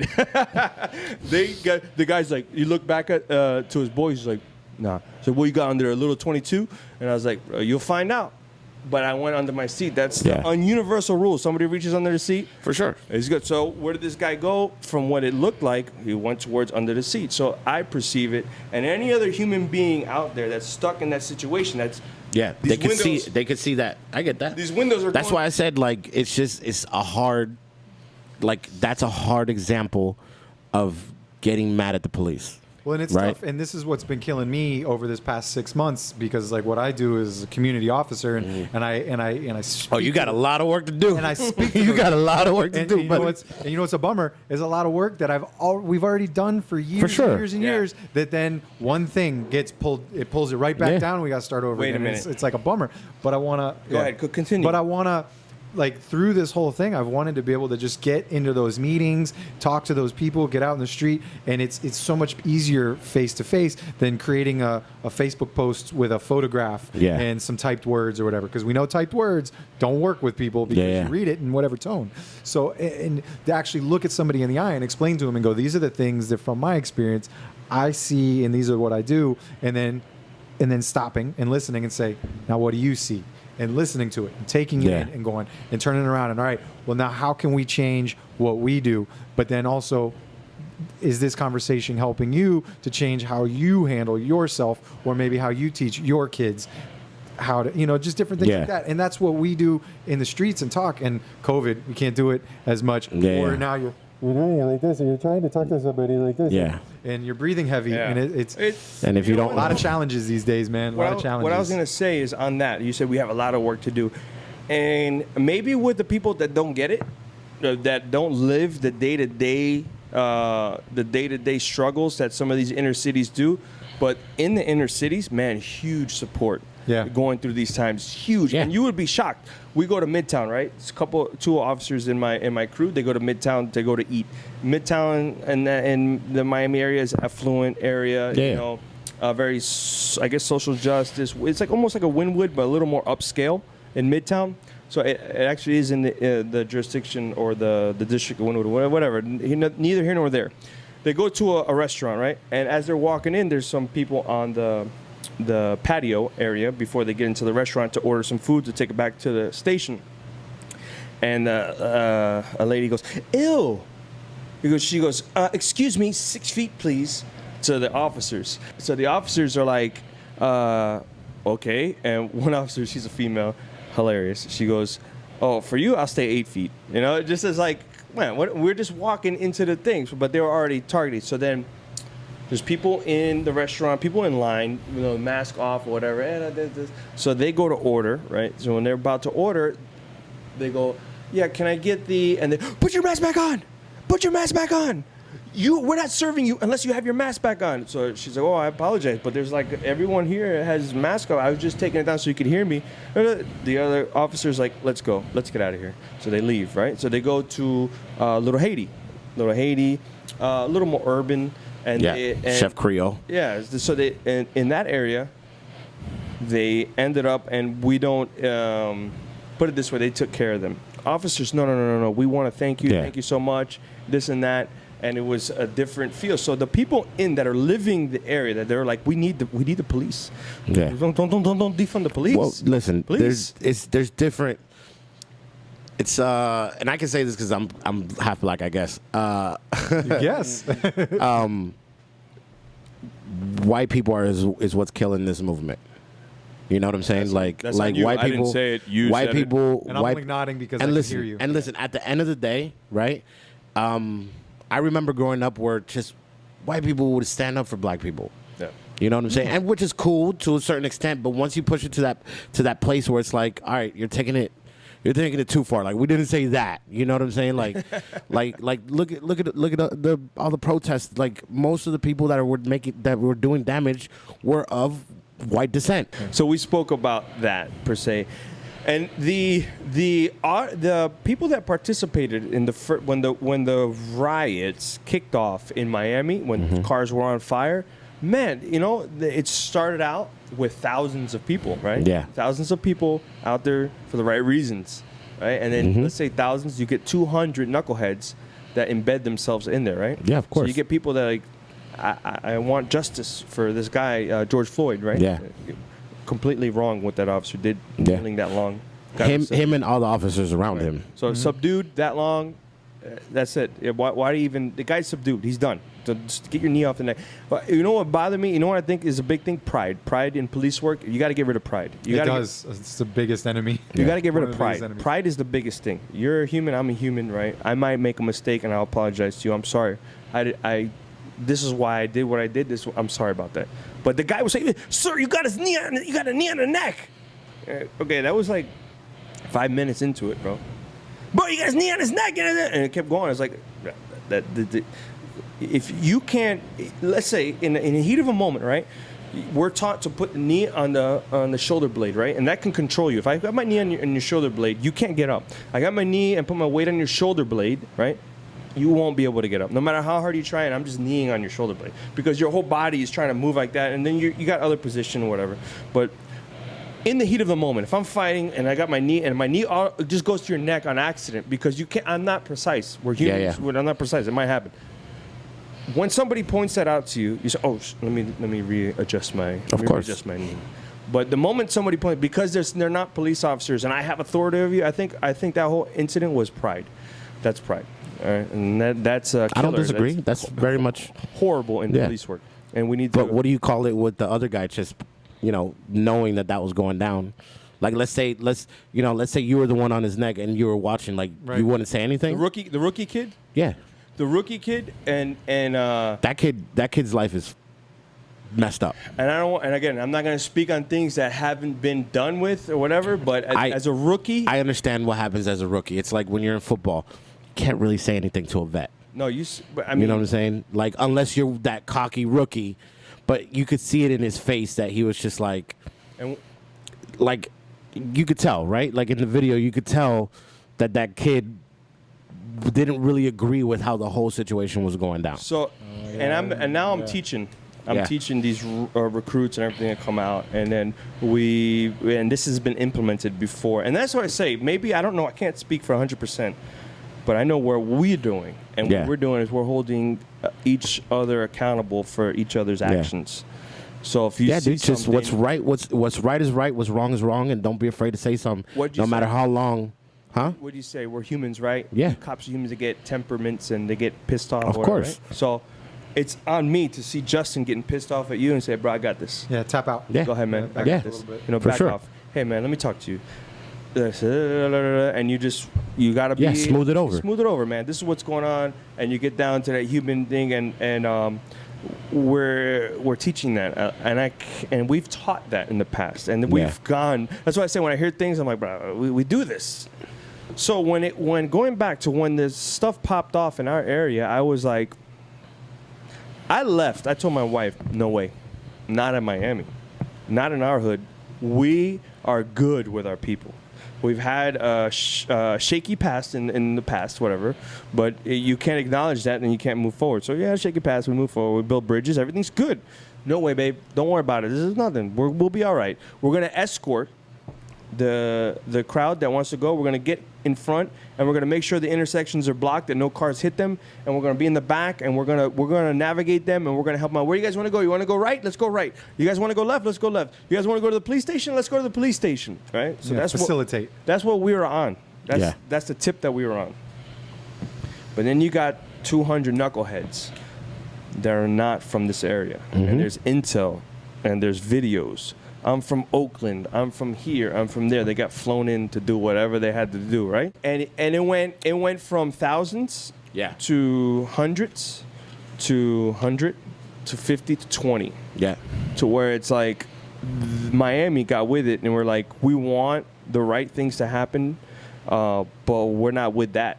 That's not us. That's not our style. Yeah, for sure. We don't deal with that. We don't burn our own cities. We don't write all over our walls unless it's Wynwood. Shout out to Wynwood. Yeah. But that's where when I got taken back, I was like, what happened? Yeah. And I was there, bro. I was getting rocks thrown at me. My car was set right here by the way the camera's at. Car on fire. Heat. You feel the heat, all the smoke. And I was like, what is this? What is this? Now, and going back, and I don't defend. I'm just putting you in my mind frame, right? We had to take over an intersection that they're in because they're already looting businesses and they're setting things on fire. So we're trying to prevent any further destruction of property.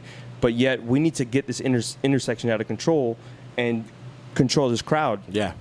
How would you do that when people are yelling at you and pissed at you? How do you do that? I'm asking. I mean, it's tough, dude. I don't work for the cops, so I don't know. I don't go to. Forget cops. How would you do it? I'll be real with you. I don't go to. I've never gone to a riot or a march. Yeah. I know what's gonna happen. I know how humans work. Yeah. You know what I'm saying? I don't put myself in a position. I've never been arrested. Yeah. Never. You know, maybe I've gotten put in handcuffs because I talked back to a cop, but I've never been arrested. I've never done, and I've never stolen anything. You know what I'm saying? Like, so. I don't go to those things because I already know how human beings function, right? Like I immediately got phone calls. Yo, this is what we're gonna be. Yeah. We're gonna be here. You know what I'm saying? And I was like, go have fun. Yeah. I'll do everything I can. I'm 34. Oh, so you? Yeah. I've seen some fucked up stuff. Yeah. You know what I'm saying? Hey, do your thing. March, I support. On top of that, it's hot, so I'm not gonna walk. So, that's the other glorious thing about Florida. South Florida is hey, there's so many better things. Rains. Yeah. So I was like, I already know how this is gonna end up. Sure enough, 30 minutes later, there's riots. You know, not necessarily crazy riots, but it's stupid things that are going on. Right. That's the first thing. Then I had a show at the Miami Improv, and I receive a flyer saying that there's gonna be a riot in the Row City place. Yeah. Now I'm pissed. Yeah. Now I'm pissed because now my show's got to get canceled. I'm going to lose money. You know what I'm saying? You like I support the movement. I'm down for it, but let's be peaceful about it. As long as it doesn't disrupt my shows? Is that what you're saying? No, because what are we on here? Think of it like this, right? I'm trying to provide. Right. Technically, I don't have a family. You know, it's me. But I'm trying to provide for me. Yeah. COVID hit. I don't have, you know what I'm saying? Like, there's not a lot of opportunities for me as a comic to make money. You got bills to pay. You know, like, it's just like, you know, if they defund the police, like, you guys got bills to pay. How the hell are you going to provide for your kids? You know what I'm saying? That's why I don't agree with defunding the police. I don't agree, bad shit happens every day. People die every day that shouldn't die. You know what I'm saying? Like, it could be a drive-by shooting that went 3 blocks the wrong way and somebody was just cooking in the window and they got shot and died. Right, yeah. Bad things happen to everybody. You know what I'm saying? It's just how you go about it that you know, is how things are going to get fixed. What is man, and this can go on for hours and hours and hours and hours, and let me tell you something. There's no right or wrong here in this conversation. No, but it's a conversation. This is my personal belief, right? Yeah. There's things that you know and you know what I'm saying I don't know. You know what I'm saying? So, and I'm just an outsider looking in. Here you go. And I have a bunch of police friends. Yeah. And I get different stories from different cops. We'll close it out on this. I heard Carlos Mencia steals jokes. I heard Carlos Mencia rips people. I heard Carlos Mencia is this way, and I know it to be true because Joe Rogan. There was a clip of Joe Rogan fighting with Carlos Mencia. You have a different perspective because you've been with Carlos Mencia. Wow. I'll tell you this. Go. When people say that, this is my response. I didn't know him at that time. Yeah.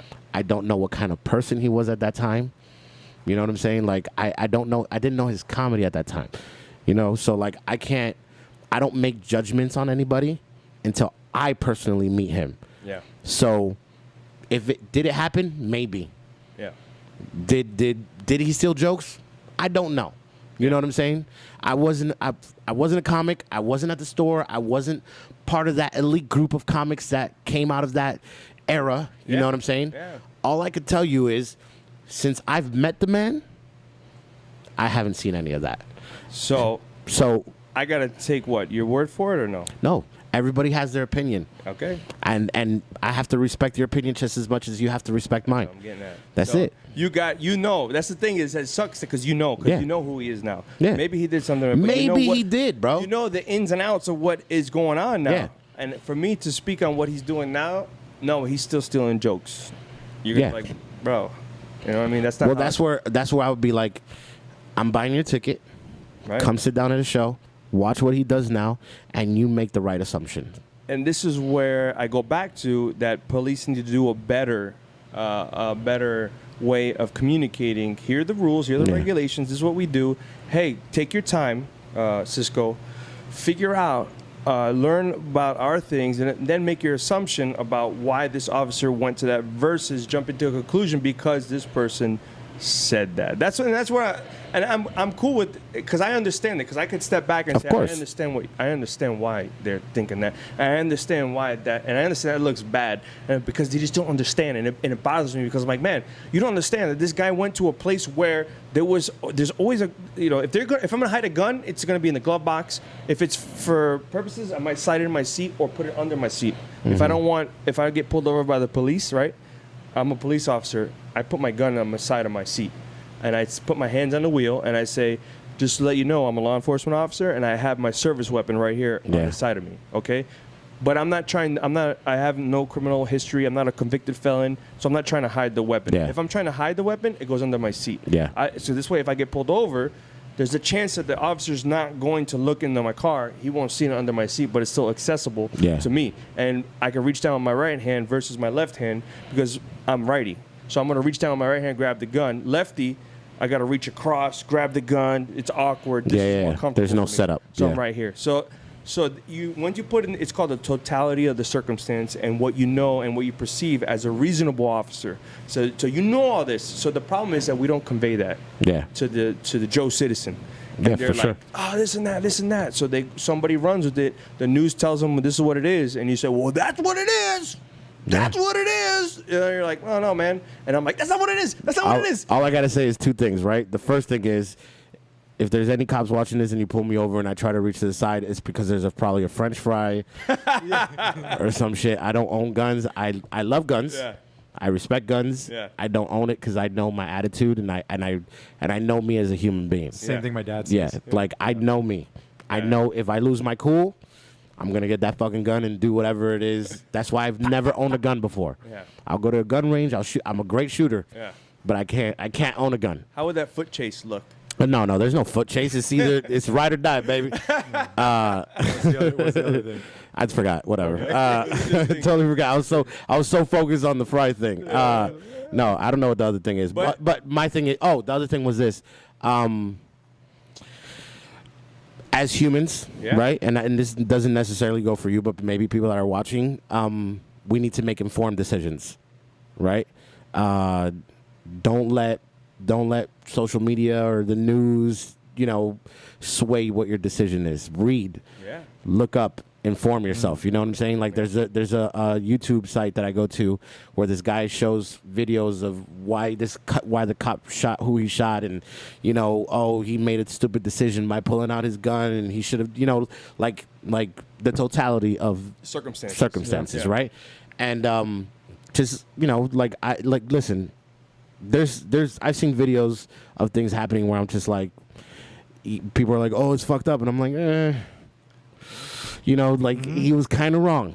Yeah. You know what I'm saying? Like, I get pulled over, 10-2. Yeah. I'm not moving. You know what I'm saying? Like, granted, whatever the fuck it is, I could be a black guy, white guy, whatever it is. I could be white right now. I get pulled over, 10-2. I want the cop to understand I'm not trying to do anything. Because I understand their line of work. Mm-hmm. Yeah. I've seen too many videos of, a cop turning around to go check their license and then they get shot. Mm-hmm. Yeah. Even fucking sucks, dude. Even they're standing there, they'll have their hand here and they go, no, and they're right now. You didn't see it. I'm reaching, but I'm distracting you. Because and I go and they'll shoot the guy in the mouth. So it's not the person. It's the training and for sure. And here it is. It's the conveying of the message to the Joe citizen. We need to be better at that.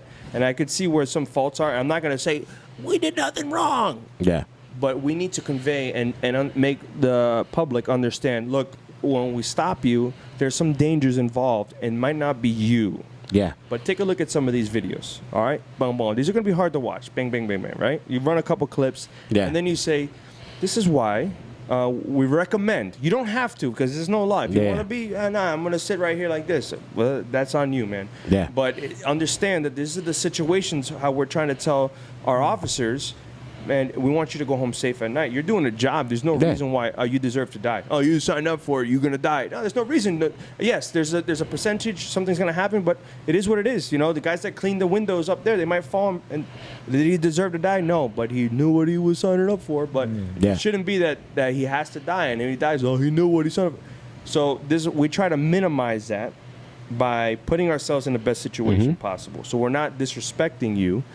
And I can't talk for you personally. No, I get it. I don't think that was a good start off conversation. But I'm not disrespecting you, but it's just trying to, hey, meet us halfway. And you know what? I 100% agree that things will go better. Yeah. You know what I mean? Just meet us halfway. That's all. No, I agree. Definitely agree with that. You were saying a lot of stuff that I'd say, so there's no point in me reiterating. Did we go over our time? We definitely went over clock several times. All right. Oh, you did? My bad. Yeah, no, but it's good. Those things happen. It was good conversation, and we knew the show would eventually get to these types of conversations That's what I want. here and there, and so My dog Cisco. Yeah. It was fun, dude. That's the thing is that like it's okay to have these conversations. Yeah. You know why? But as long as you talk with reasonable people. Because there's people that shut down and it's not even worth it. Yeah. You know what I'm saying? As long as we could discuss and there's no you're fucking wrong. Like I'm man enough to know, damn, you know what? I didn't see it from that view. Yeah. My bad. Yeah. You know what I'm saying? And officers have to drop that pride shield sometimes and go. A lot of prideful cops. And you know what? This is how that person sitting behind a steering wheel thinks when I approach him this way. So hey, I mean, because I'll tell you right now, most of us are nervous when we see those red and blue lights. You know what I'm saying? Started it with good morning, good afternoon, good evening. Yeah, right. Good. But it's good, man, and I appreciate you coming on. Appreciate you. Thank you for having me. Of comic talk, and we worked our way over here. Right, it's almost like two podcasts in one. Yeah. But the length of it might be 2 podcasts. Yeah, I told you I could talk, bro. So my bad. Looking forward to doing it again. Let's do it. When you're in town or whatever, your travels. Are you going to start doing stand-up or no? I want to do another Heroes Night. I'm trying to wait till COVID comes down, you know? Yeah. I think, you guys got too much heat right now. I think, but I think... On that side, but restrictions the other thing. I think everyone needs it. No, for sure. And if everyone's invited, if you don't want to come, it's okay. People on this side still need it. Law enforcement, I think nurses and medical staff that are putting in the time and work with all this stuff, they need it too. For sure. It's like that, that pressure release. But I just, right now, with all the restrictions and all that stuff. You let me know, bro. I'll help you put it together. My dog! You know what's up. I appreciate it. Well, with that being said, salute my brother.